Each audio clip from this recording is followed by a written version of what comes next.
Hello, chess friends, and welcome to Zarov's Chess Channel, and welcome to the 6th Sunway Sidges International Chess Festival in 2019. So, I haven't covered this tournament so far because I'm covering more this Computer Chess Championship Season 11. I'm more interested in this finals that are played between Lila C0 and Stockfish.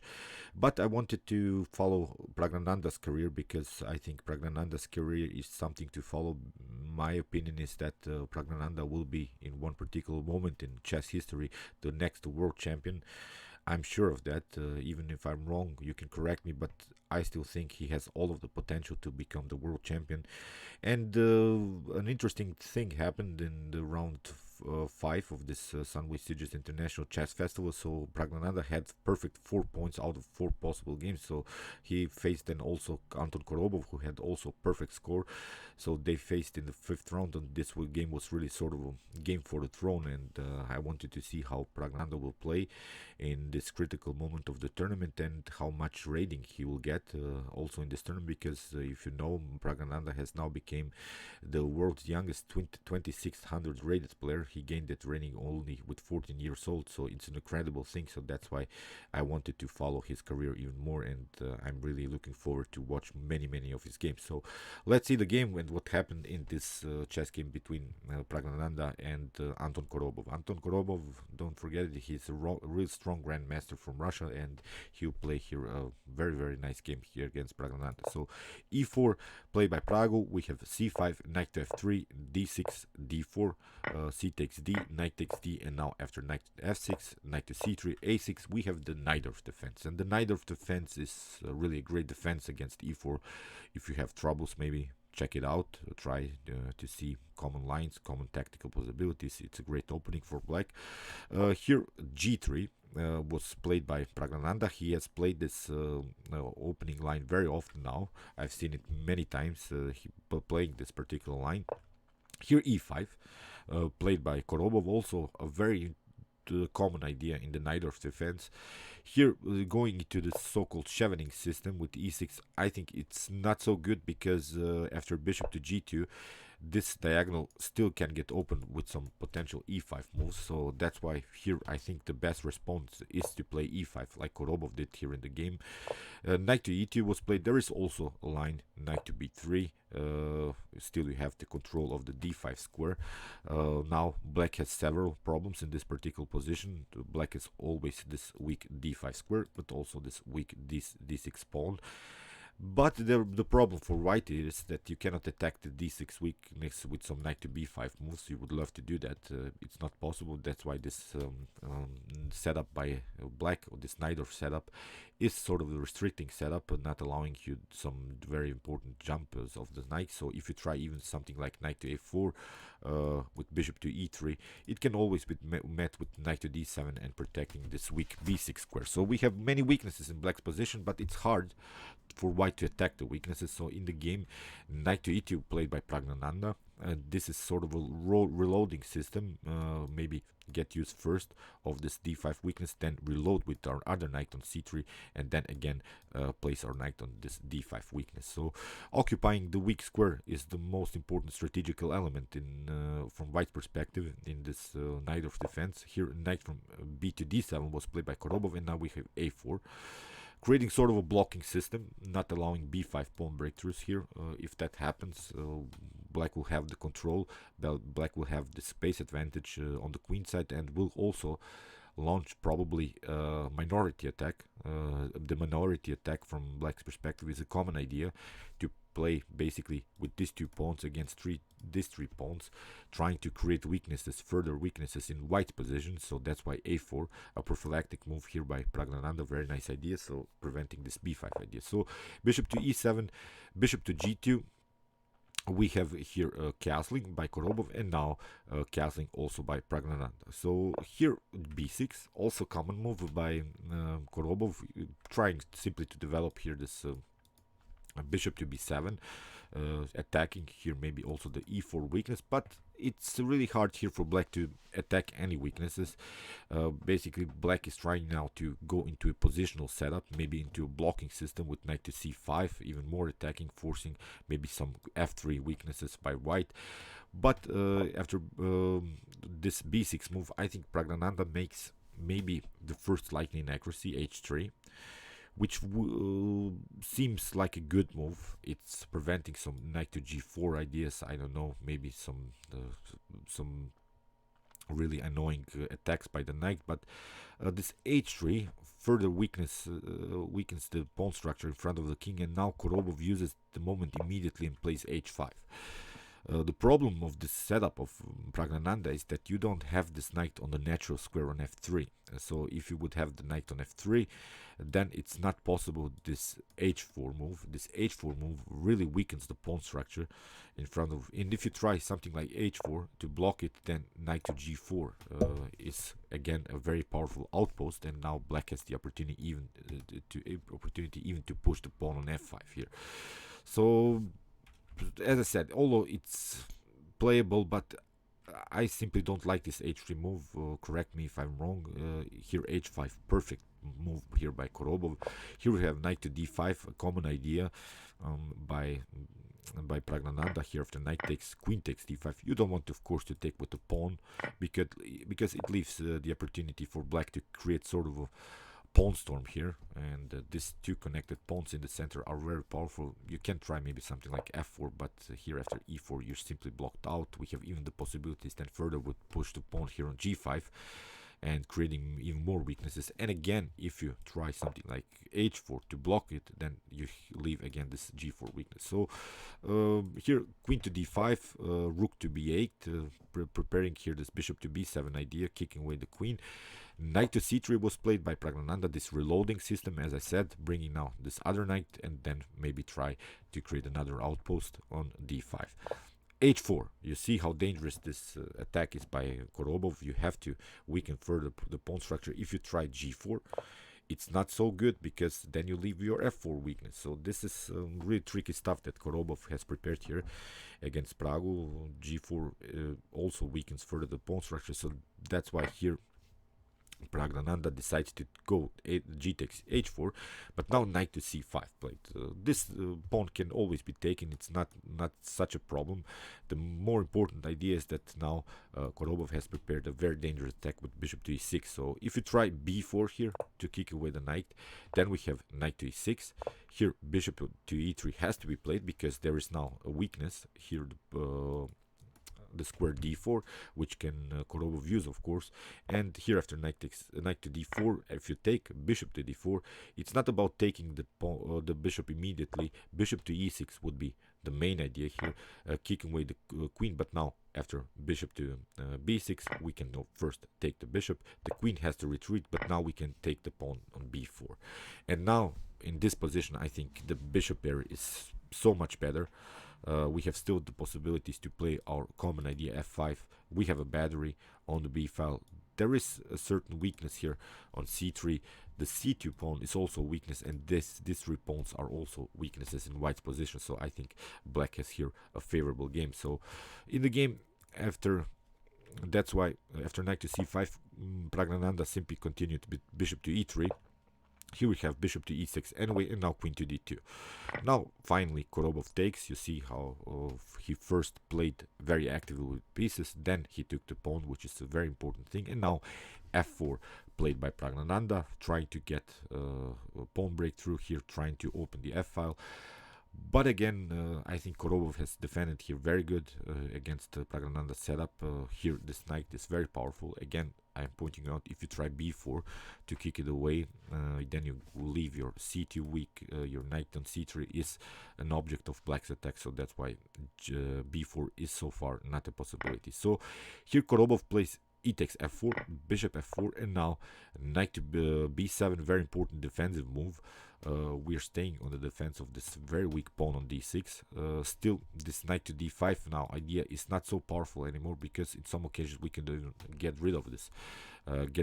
Knight, and the problem now from white's perspective that you have blocked out a little bit your light square bishop, so black can also somehow try maybe to attack the h4 weakness. So although the evaluation here is about equal for both sides, I still think I have a phone call. I'm not going to answer that. Sorry about that. So here, if I simply don't like this pawn structure here by white. It's too open position. The king is a little bit endangered here, so that's why after this knight to b7, here queen to e3 played by Praggnanandha, simply continuing to create attacks on dark squares, and now bishop to f6 played by Korobov, also very important move because we are covering the e5 square. And now Praggnanandha played rook to d1, also very nice idea. I think it's a great move. And now queen to c7, protecting even further this d6 weakness. So queen to g3, and now Korobov simply went into this bishop to e5, trading off this dark square bishops. But here Praggnanandha makes, again, I think, maybe a slight inaccuracy. He took the bishop on e5. Here after d takes e5, we have now a position in which Korobov has really, I think, now a healthy pawn structure. On the other hand, again, Praggnanandha has some weaknesses here. This h3, e4 weakness. Still, you see, there are some attacking possibilities on the c file. We can now maybe finally launch also our minority attack with the preparation, maybe something like bishop to d7 if the position allows it, then maybe to play b5, creating a pawn breakthrough, b5, then even b4, getting rid of this knight. The knight has to escape, and then maybe launch a very, very powerful attack on the c file. So I still think that black has more attacking possibilities, although Praggnanandha's idea was a good one to push this pawn on h4, then h5, and h6, maybe creating even further weaknesses in front of the king, because the problem from black's perspective is that we have now an attack, discovered attack by the queen on the king, but it's a little bit too late, because here Korobov simply continues to challenge now the rooks on the d file, trying even more to simplify the position, because black would love now to simplify the position and go into an endgame, because now when we watch this pawn structure and the structural changes that have happened here in the continuation of the game, black's main idea is to go into a favorable endgame. It's not a hard idea here to find. It's really a common idea, getting use of these weaknesses, and now rook to d8 comes with the idea to trade off even more pieces. So h5 by Praggnanandha, we have king to h7, get out of this mess, of this g file mess, and you see how problematic now this pawn is, because Praggnanandha took the pawn, the bishop on e5, and now this bishop on g2 is blocked out. We would love to somehow advance the pawn and maybe play something like bishop to e4, but now this minor piece of whites is simply a bad piece, I think. So bishop to h3, that's why Praggnanandha plays a correct move to trade off the bad piece against black's very good piece. So here rook to d1, and now knight to c5 again. After bishop to e6, black would have then a very powerful square on e6, and will have the opportunity to place the knight on d4 or on f4. Here rook to d2 was played, and now queen to c8, challenging now finally this bishop. That's why queen to g2, rook to g2 was played with this checkmate threat immediately, but now rook to g8. This is of course protectable here with this very nice rook move. So bishop to e6, queen takes e6, and now queen to g5, probably trying something like h6, even further weaken the pawn structure. You cannot of course take, because then you get rook to h2. So tricky stuff here by Praggnanandha, and here a5 was played by Korobov, finally preventing this b4 idea, because now b4 would be a problem for black. You have the queen on the e6 square, so that's why you couldn't place your knight again anymore on this e6. So that's why a5, perfect defense move. King to h2, we have king to h8, queen to h4, and now queen to h6. So simply creating a blocking system, not allowing some pawn breakthroughs here, and weakening the pawn structures in front of the black's king. So knight to d5, very interesting idea by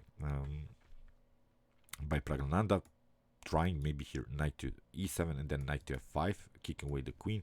That's why knight to e6 had to be played, and here after this move knight to e7, rook to e8, and now knight to f5. But now a very tricky move here by Korobov, forcing now Praggnanandha to trade off the queens. As I said, the main idea, the main strategical idea of blacks is here to go into a favorable endgame. So he tricked Pragu a little bit with this setup. Now after queen takes f4, we have e takes f4, knight takes f4. It seems like a better move, but here Korobov played a perfect move. I think e takes f4. Now you see the weakness here. The weakness on e4 is something that Praggnanandha has to bother about, and the f4 is perfectly protected. Now we could also create a very powerful attack against this e4 weakness. And you see now we have also possibilities to play rook to c8, getting use of this weakness. So this is, I think, a favorable endgame here for black. So in the game, b3 was played, protecting simply this a4, and now king to h7, improving the position of the king, rook to d2, and now knight to g5. You cannot protect this pawn anymore. If you try knight to g3, we can simply take. If you try some pinning ideas, then we can go knight to f6 again, have a favorable endgame. So that's why in the game Praggnanandha simply left this pawn. Here he tried rook to g2, attacking the knight, but now f6. A very nice move by Korobov, still with the opportunity to take out this pawn, but if you take it, of course, immediately, it's not so good, because then you get the rook to g7. So that's why fixing the knight is the correct idea here. f6. Here rook to e2 was played, but now here Korobov simply took the pawn and goes now into a winning endgame. So knight to d4, here rook to e5, here we have king to h3, and you see now this is also a weakness. Rook to f2, and now we can simply take here after king to g4, rook to e5.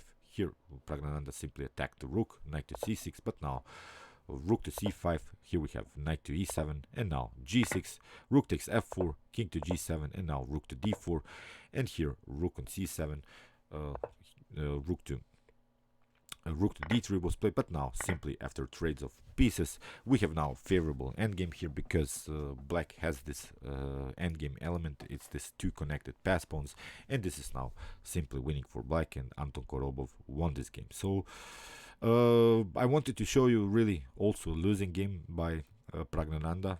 It's not so important, I think, that he lost the game. I still haven't changed my opinion about his career. He'll be one of the best chess players maybe in history. It's just my opinion. Maybe you won't agree with me, but it was maybe in these careers of this young talented chess players, it's also sometimes, I think, important to lose games, because then you have to improve your elements of your preparation. And I think Korobov is a strong grandmaster, and he's an experienced player. You see how he played on very easy strategical elements here, and that's why I think Praggnanandha, even after this loss, will try even harder, because I wanted to show you also his change of rating. Just a little bit, just wait a sec. So Praggnanandha, although he has lost this game, he has also gained some rating points, because he has now gained 5 points, 5.6 points in this tournament. He is now on the 16th place, but still with 4 points out of the 5 possible points, and I think it's this really great accomplishment. So he has now around 2600 and maybe 6 or 7 rating points. So it's an incredible thing for a guy that's only 14 years old. So as I said, in the next year we can expect that Praggnanandha will have a rating about 2700, maybe with 16 or 17 years, so he will have around 2800. So who knows where are his limits, and I wish him all of the best in his future career. So okay, I hope you enjoyed this game. I enjoyed it a lot. As said, I wanted to show you also a losing game by Praggnanandha. It's an important maybe thing in this tournament, that he has to struggle even more, that he's aware of his weaknesses. That's also a very important thing in chess, and as I said, I wish him again all of the best in his future career. So okay, meanwhile you can watch my other commented chess games from the series with some more games from other tournaments, and you can also watch my best chess games of all time if you want to see the best chess games that have been ever played in chess history. See you soon with some more videos, and chess is the best, of course.